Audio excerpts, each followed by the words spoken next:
Il est 2 heures du matin. Je ne puis dormir.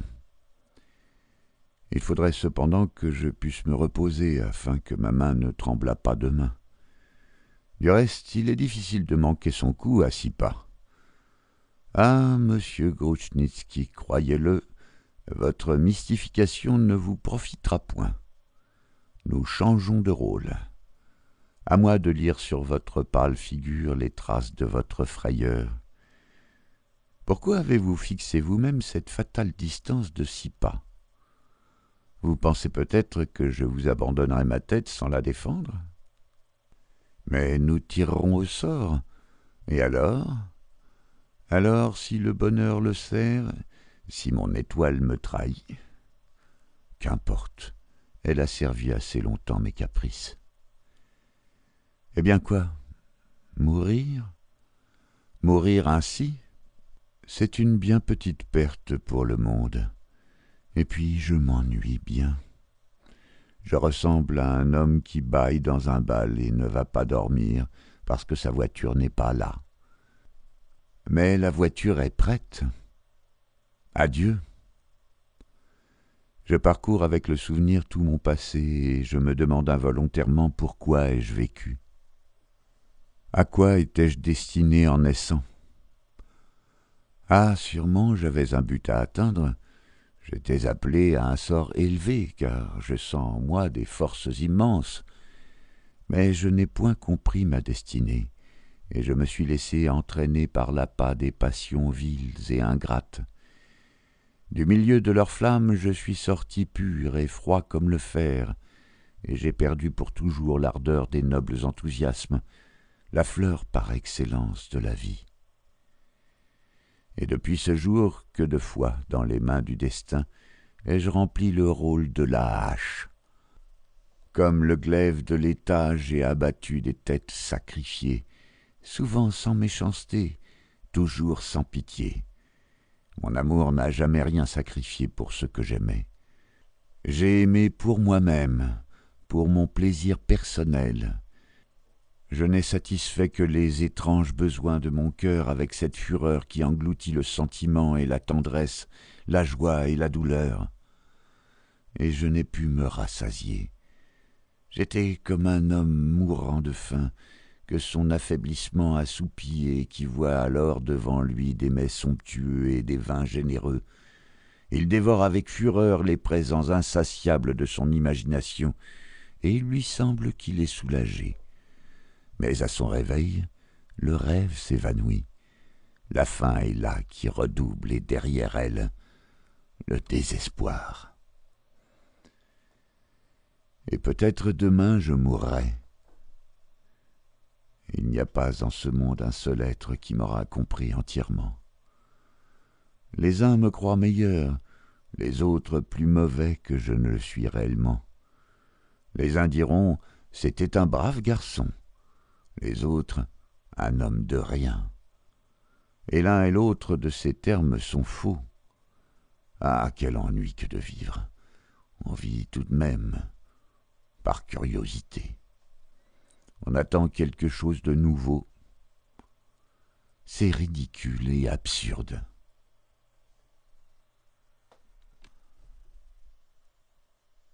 Voilà déjà 1 mois et demi que je suis dans la forteresse de N. Maxime Maximitch est parti pour la chasse.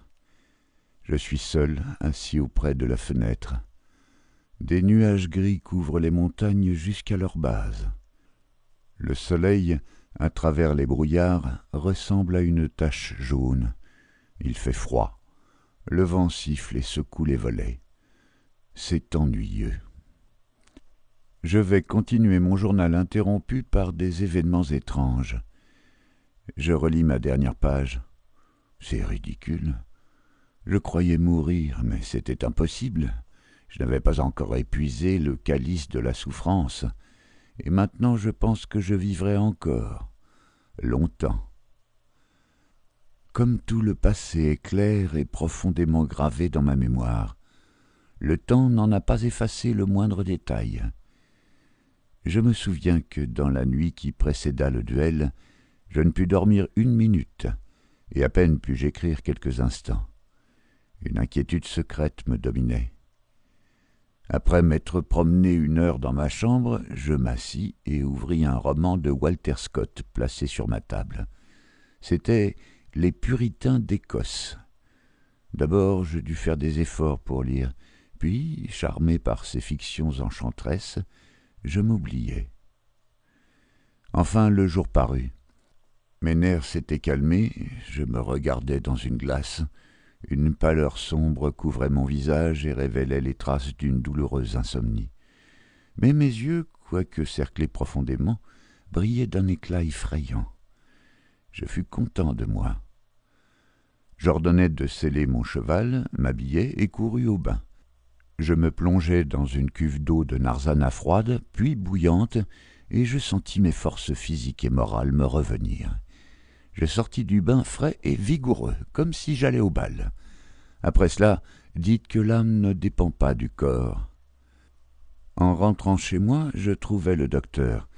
Il était en pantalon gris, en hark à look, un pardessus circassien, avec un chapeau circassien aussi.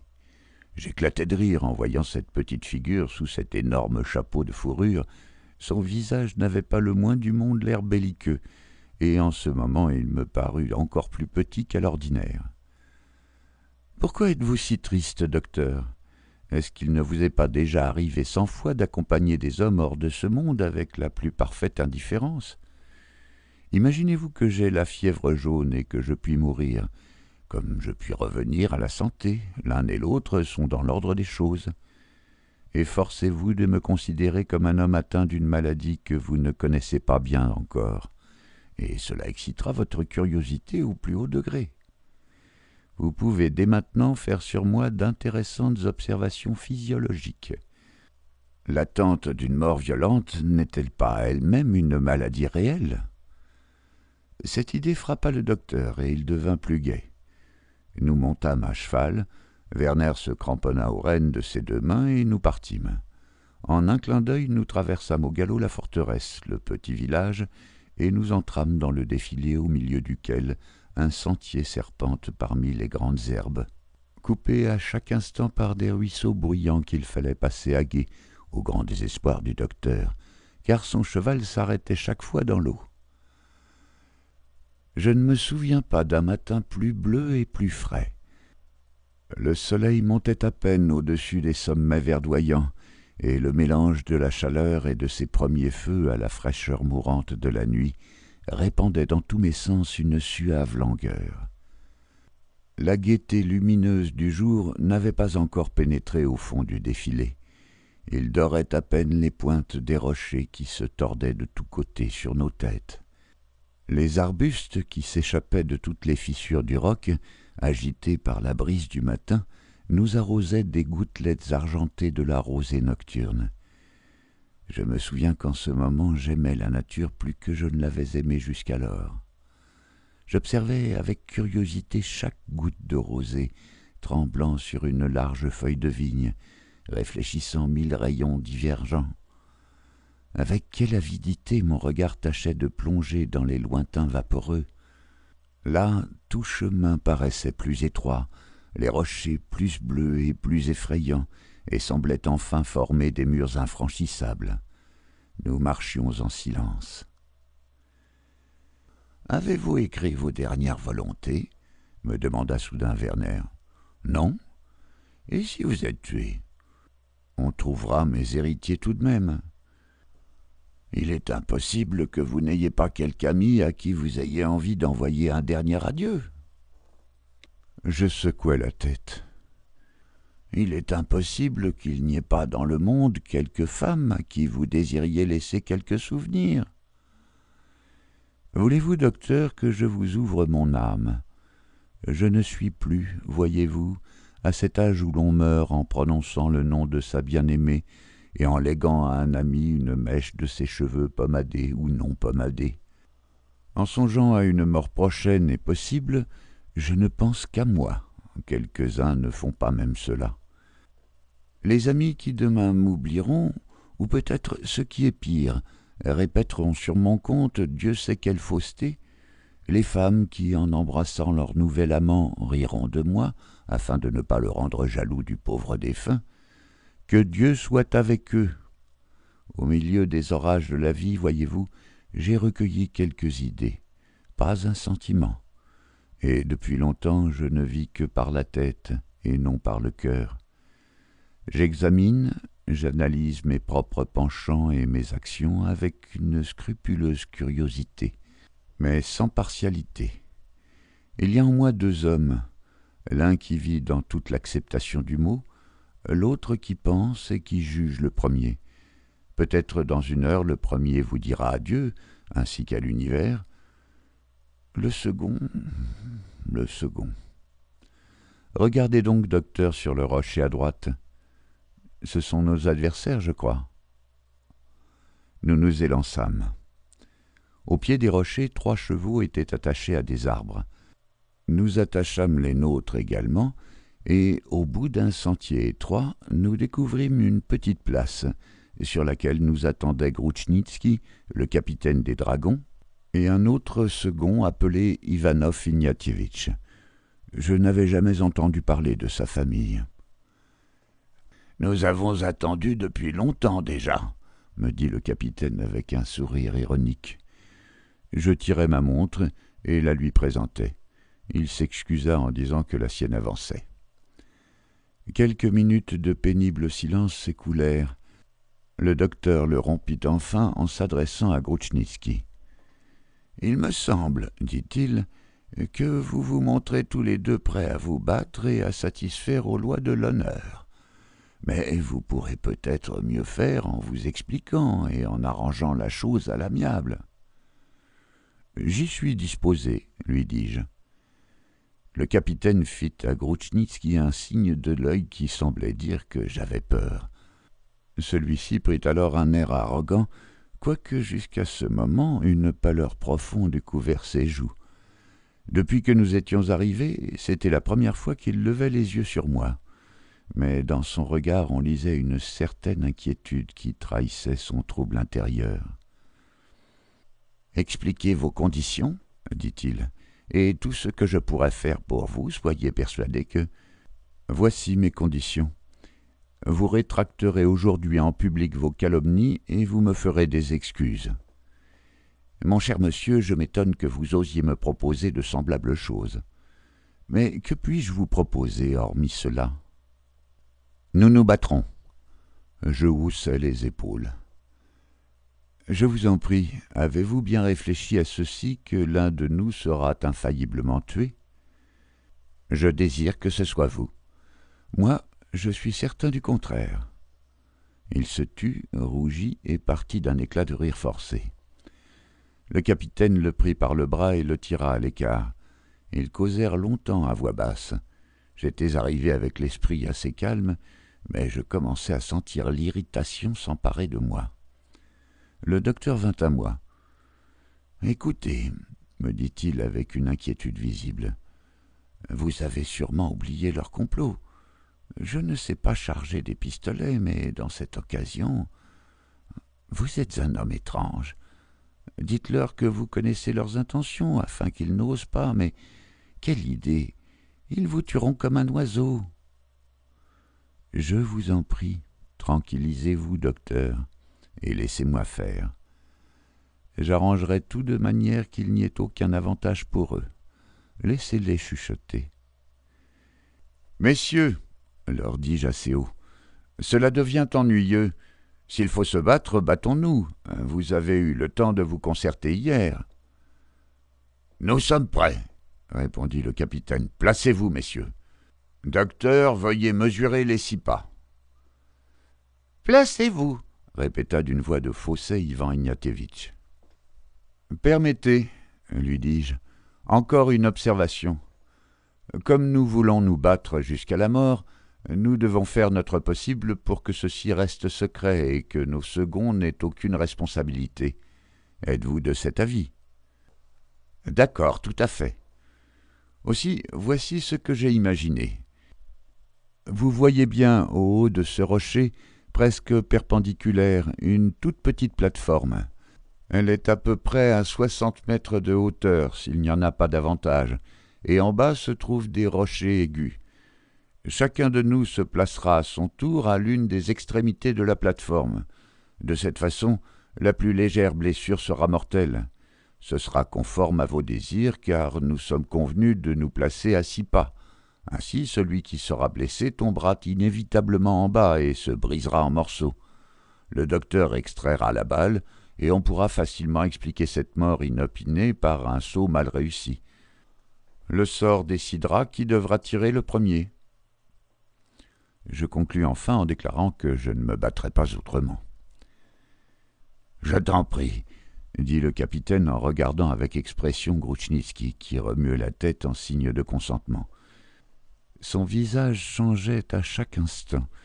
Je le mettais dans une pénible situation. En tirant dans les conditions ordinaires, il aurait pu m'atteindre à la jambe, ne me blesser que légèrement, et satisfaire ainsi sa vengeance sans trop charger sa conscience. Mais maintenant, il devait tirer en l'air ou faire de lui un assassin, ou chasser ses viles pensées et s'exposer à moi à un danger égal. Je n'aurais pas voulu être à sa place. À ce moment, il tira le capitaine à l'écart et se mit à lui parler avec beaucoup de feu. Je vis que ses lèvres tremblaient, mais le capitaine se retourna avec un sourire méprisant et dit à Grushnitski assez durement : « Tu es un sot, tu ne comprends rien. Allons, messieurs !» Un étroit sentier gravissait la pente au milieu des broussailles. Des éclats de roche formaient un escalier peu solide, assez semblable à une échelle naturelle. En nous accrochant aux racines, nous parvînmes à grimper. Grushnitski marchait devant, derrière lui ses seconds, et puis le docteur et moi. « Je vous admire, » dit le docteur en me serrant fortement la main. « Laissez-moi vous tâter le pouls. Vous avez la fièvre, mais sur votre visage rien ne paraît. Seulement vos yeux brillent plus ardemment qu'à l'ordinaire. » Tout à coup, de petites pierres roulèrent avec bruit sous nos pieds. Qu'était-il arrivé ? Grushnitski avait bronché. La branche à laquelle il avait voulu se retenir s'était cassée et il aurait roulé jusqu'en bas sur le dos si ses seconds ne l'avaient retenu. « Prenez garde !» lui criai-je. « Ne tombez pas à l'avance. C'est un mauvais présage. Souvenez-vous de Jules César. » Enfin, nous atteignîmes le haut du rocher en saillie. La petite plateforme était couverte de sable humide, comme si on l'eût préparée pour un combat. Tout autour, se perdant au milieu des nuages dorés du matin, les sommets des montagnes se groupaient comme un troupeau innombrable, et l'Elbrousse s'élevait au sud comme une masse blanche, terminant la chaîne des cimes glacées sur lesquelles des nuages, pareils à des flocons cotonneux, couraient, venant de l'Orient. J'allais à l'extrémité de la plateforme et je regardais en bas. C'est tout juste si la tête ne me tourna pas. Là, dans le fond, il faisait sombre et froid comme dans une tombe. Les pointes moussues des rochers arrachés par les orages et le temps attendaient leur proie.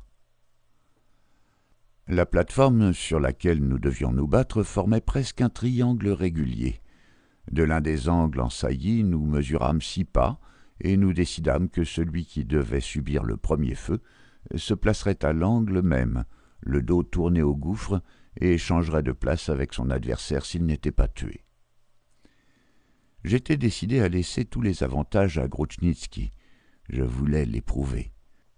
Dans son âme pouvait s'allumer une étincelle de générosité, et alors tout s'arrangerait pour le mieux. Mais l'amour-propre et sa faiblesse de caractère devaient triompher de lui.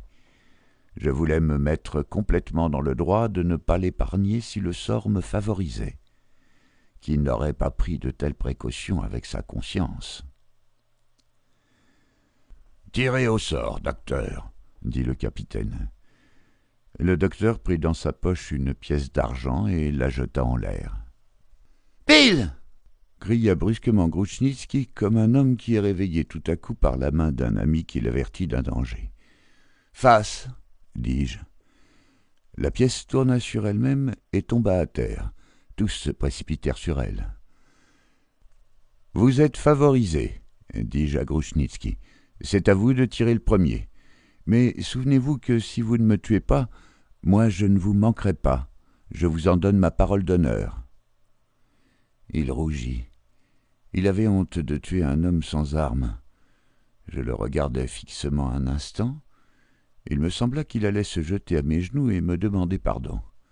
Mais comment oser avouer d'aussi lâches desseins? Il lui restait un expédient, c'était de tirer en l'air. Je croyais réellement qu'il le ferait. Une seule chose pouvait l'empêcher, c'était la pensée que je réclamerais un second combat. « Il est temps, » me dit le docteur en me tirant par la manche. « Si vous ne leur dites pas maintenant que vous connaissez leur projet, tout est perdu. Voyez, ils chargent déjà. Si vous ne voulez rien dire, je vais moi-même. »« Pour rien au monde, docteur, » lui répondis-je en le retenant par la main. « Vous gâteriez tout. Vous m'avez donné votre parole de ne pas vous en mêler. Qu'est-ce que cela vous fait? Je puis bien mourir, peut-être ?» Il me regarda avec étonnement. « Ah, c'est autre chose. Seulement ne vous plaignez pas de moi dans l'autre monde. » Le capitaine, cependant, chargea les pistolets, en donna un à Grushnitski en souriant et en chuchotant quelque chose à son oreille, et me remit l'autre. Je me plaçai à l'angle de la petite plateforme, solidement appuyé avec ma jambe gauche contre la pierre, et me penchant un peu en avant de manière que, si je ne recevais qu'une blessure légère, je pusse ne pas tomber en arrière. Grushnitski se plaça devant moi et, au signal donné, commença à lever son pistolet. Ses jambes tremblaient. Il me visa droit au front. Une fureur inexprimable s'alluma dans mon sein. Soudain, il abaissa le canon de son pistolet et, pâle comme un linge, se tourna vers ses seconds. « Je ne puis, » dit-il d'une voix étouffée. « Poltron !» lui répondit le capitaine. Le coup partit, la balle m'égratigna le genou. Je fis involontairement quelques pas en avant afin de m'éloigner au plus vite du bord. « Allons, mon cher Grushnitski, je regrette que tu aies manqué ton coup, » dit le capitaine. « C'est à ton tour de te placer. Embrasse-moi, nous ne nous reverrons plus. » Ils s'embrassèrent. Le capitaine avait toutes les peines du monde à s'empêcher de rire. « Ne crains rien, » ajouta-t-il en regardant avec finesse Grushnitski. « Tout est absurde en ce monde. La nature est stupide, le destin un dindon et la vie ne vaut pas un kopek. » Après ces phrases à effet, dites avec un sérieux de convention, il retourna à sa place. Ivan Ignatievitch embrassa aussi en pleurant Grushnitski, et alors il resta seul devant moi. J'ai tâché depuis de m'expliquer les sentiments qui bouillonnaient dans mon âme à ce moment-là. Il y avait le dépit que donne l'amour-propre blessé, le mépris et la colère. Je ne pouvais m'empêcher de penser que cet homme qui maintenant me regardait avec une telle confiance et avec une tranquille audace, 2 minutes avant sans s'exposer lui-même à aucun danger, aurait voulu me tuer comme un chien. Car si j'avais reçu une blessure plus grave à la jambe, je serais allé rouler inévitablement sur les rochers. J'examinai son visage quelques instants avec beaucoup d'attention, m'efforçant d'y découvrir quelques traces de repentir. Mais il me sembla au contraire le voir dissimuler un sourire. « Je vous invite à prier Dieu avant de mourir, » lui dis-je alors. « Ne craignez pas plus pour mon âme que pour la vôtre. Je vous en prie, tirez plus vite. » « Vous ne voulez pas rétracter vos calomnies? Vous ne voulez pas me faire des excuses? Réfléchissez bien. Votre conscience ne vous reproche-t-elle rien? »« Monsieur Petchorin, » me cria le capitaine de dragon, « vous n'êtes pas ici pour confesser quelqu'un. Permettez-moi de vous le faire remarquer. Finissez au plus vite. Et si contre toute attente quelqu'un allait venir dans le défilé et nous voir... »« Bien. Docteur, voudriez-vous venir jusqu'à moi ?» Le docteur s'avança, pauvre docteur. Il était plus pâle que Grushnitski 10 minutes avant. Les paroles suivantes, je les prononçais à dessein, en les scandant à haute voix et d'une manière accentuée, comme on prononce un arrêt de mort. Ces messieurs, sûrement dans leur précipitation, ont oublié de mettre une balle dans mon pistolet. Je vous prie de le charger de nouveau et avec soin. « Ce n'est pas possible !» cria le capitaine. « Cela n'est pas possible. J'ai chargé les 2 pistolets. Est-ce que la balle du vôtre aurait glissé dehors? Ce n'est pas ma faute, mais vous n'avez pas le droit de le charger de nouveau. Vous n'en avez pas le droit. C'est entièrement contraire aux règles du duel. Je ne le permettrai point. » « Bien, dis-je au capitaine. S'il en est ainsi, je me battrai avec vous dans les mêmes conditions. » Il s'arrêta embarrassé. Grushnitski attendait, la tête penchée sur sa poitrine et avec un air consterné. « Laisse-les faire, » dit-il enfin au capitaine qui voulait arracher mon pistolet des mains du docteur.